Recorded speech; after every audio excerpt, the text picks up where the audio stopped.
Hello दोस्तों, नमस्कार। स्वागत है आपका मेरी YouTube चैनल टीचिंग अड्डा में। आज मैं आपको पढ़ाऊंगा क्लास 12 का चैप्टर नंबर 3 इलेक्ट्रोकेमिस्ट्री, विद्युत रसायन, और उसमें हम पढ़ने वाले हैं डैनियल सेल। आज का हमारा टॉपिक है डैनियल सेल का। तो देखिए डैनियल सेल क्या है उसको हम ज़रा समझते हैं।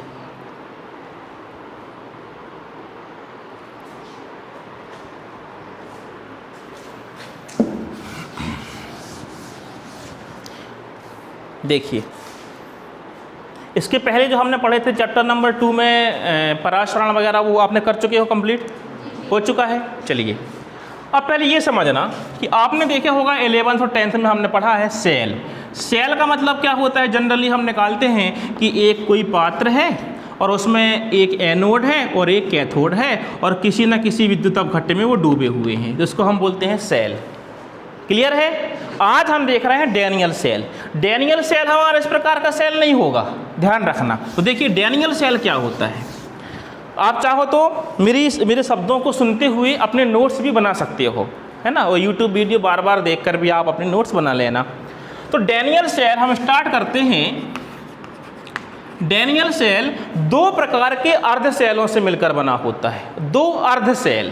कैसा अर्ध सेल?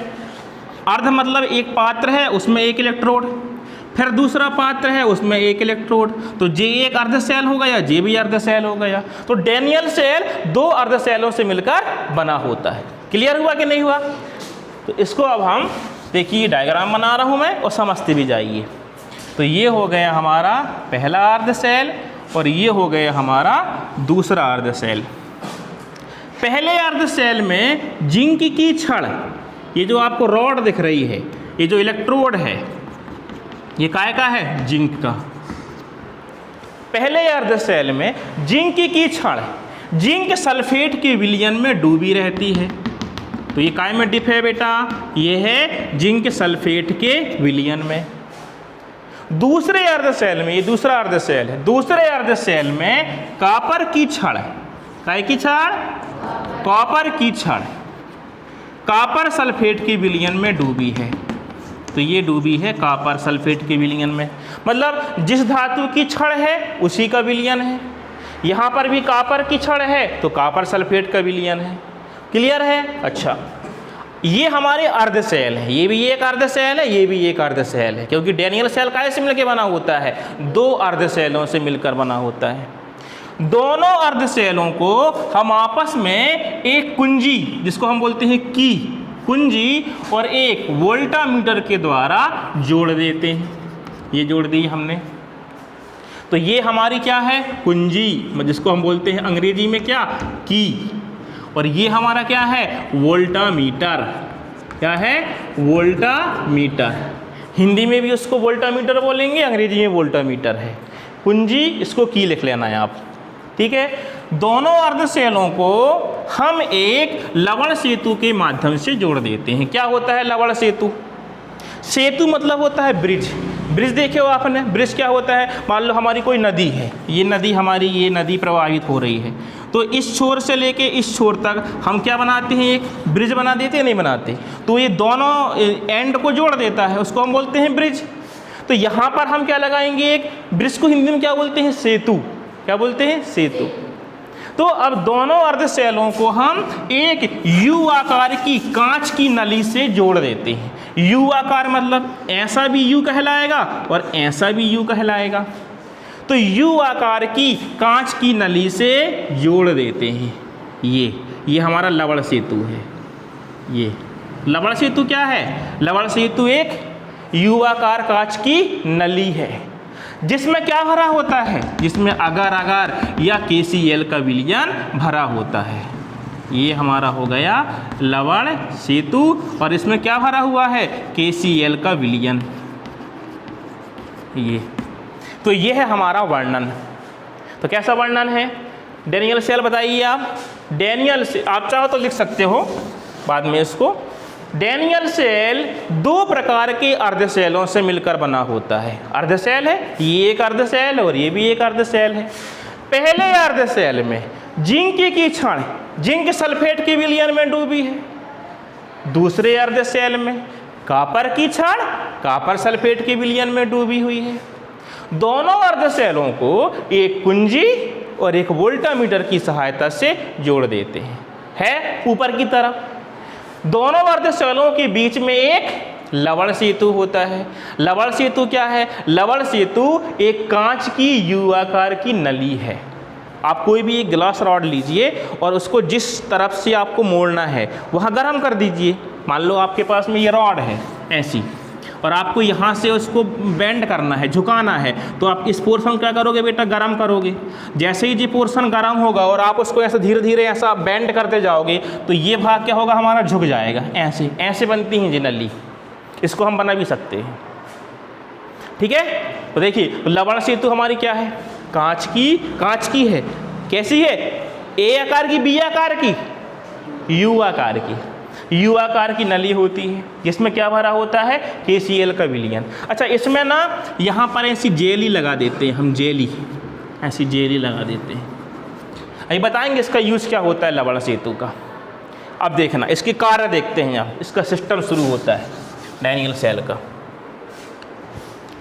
जैसे ही हम कुंजी को दबाते हैं, ये जो आपको उठा हुआ दिख रहा है ना, इसको दबा देंगे।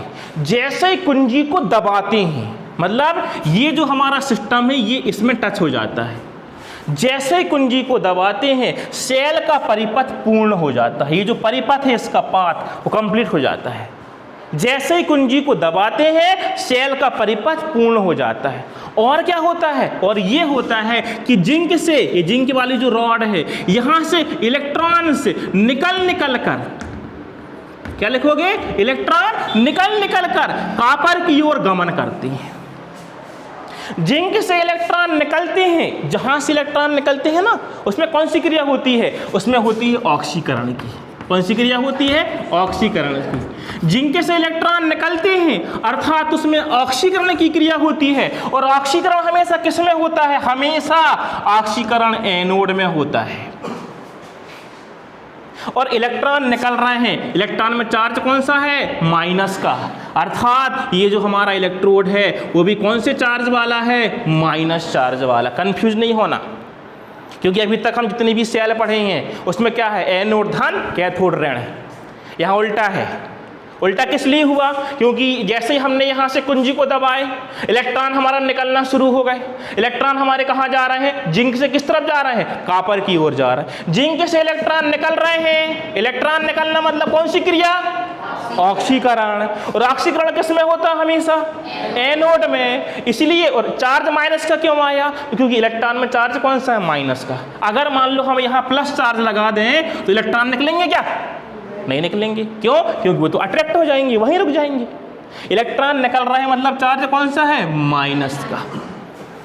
ये तो हुआ हमारा इस तरफ का काम खत्म। अब कॉपर क्या कर रहा है? इलेक्ट्रॉनों को ग्रहण कर रहा है।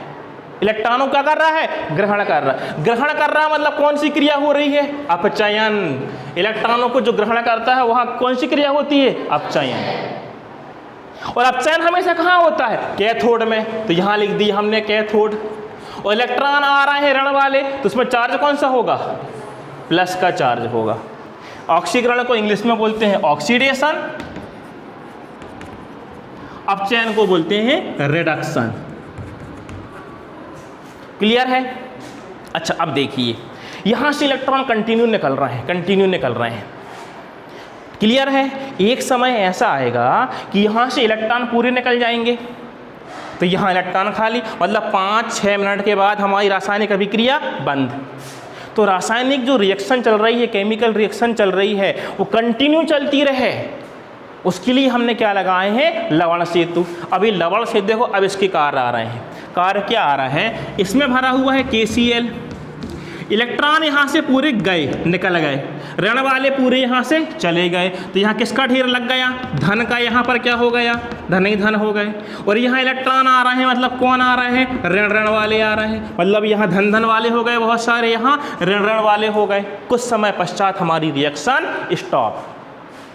रिएक्शन हमारी कंटिन्यू चलती रहे, इसलिए हमने लवण सेतु लगा है। अब देखिए लवण सेतु में क्या होगा, ये जो हमारा Cl वाला माइनस वाला पार्ट है, इसके आयंस हमारे यहाँ आते रहेंगे ऋण वाले, तो जब ऋण वाले यहाँ पर आएंगे तो इसको ये बैलेंस करके रखेंगे, करेंगे बैलेंस नहीं करेंगे।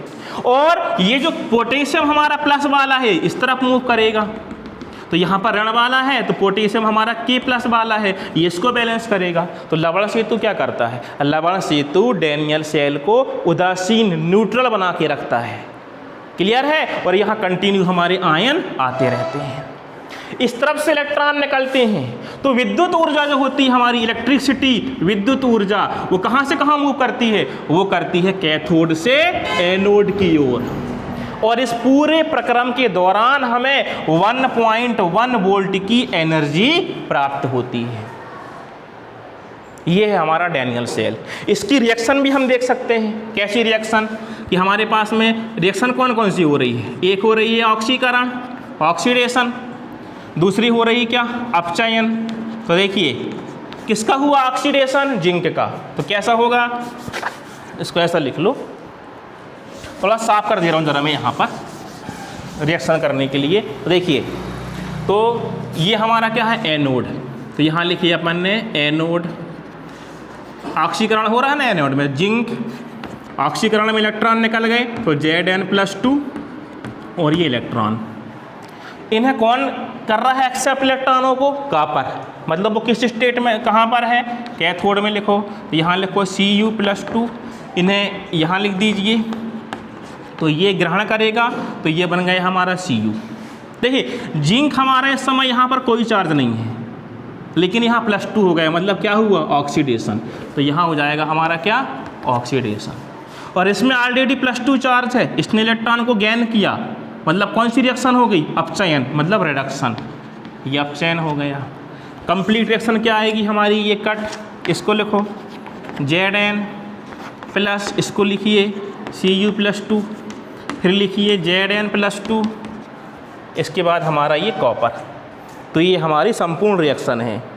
अच्छा, इस पूरे सेल को हम एक सिंपल प्रोसेस के द्वारा भी लिख सकते हैं, सिंपल मेथड के द्वारा। कैसे, देखो सर समझना। जिंक की रॉड जिंक सल्फेट के विलयन में डूबी हुई है,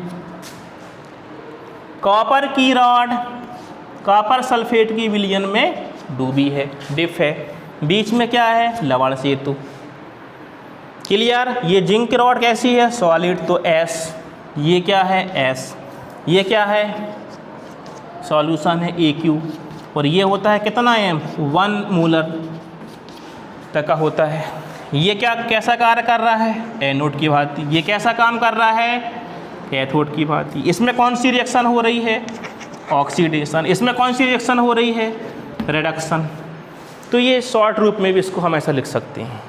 समझ में आ गया, डैनियल सेल बन गया। इसके बाद जो हम नया सेल देखेंगे वह देखेंगे मानक हाइड्रोजन इलेक्ट्रोड। वो क्या है, हमारा मानक हाइड्रोजन इलेक्ट्रोड, और उसकी सहायता से फिर हम इन प्रत्येक जो हमारी जिंक हैं या कॉपर की रॉड हैं, इनका हम निकालेंगे मानक अपचयन विभव, उसकी हेल्प से EMF वैल्यू कैसे निकालते हैं। तो आज का वीडियो हमारा यहीं समाप्त होता है। अगर आप लोगों को मेरा वीडियो अच्छा लगा हो तो लाइक कीजिए, शेयर कीजिए और सब्सक्राइब कीजिए। जो भी लोग मेरे वीडियो को देख रहे हैं उन सभी के माता पिताओं को मेरा सादर नमन। थैंक यू, जय हिंद।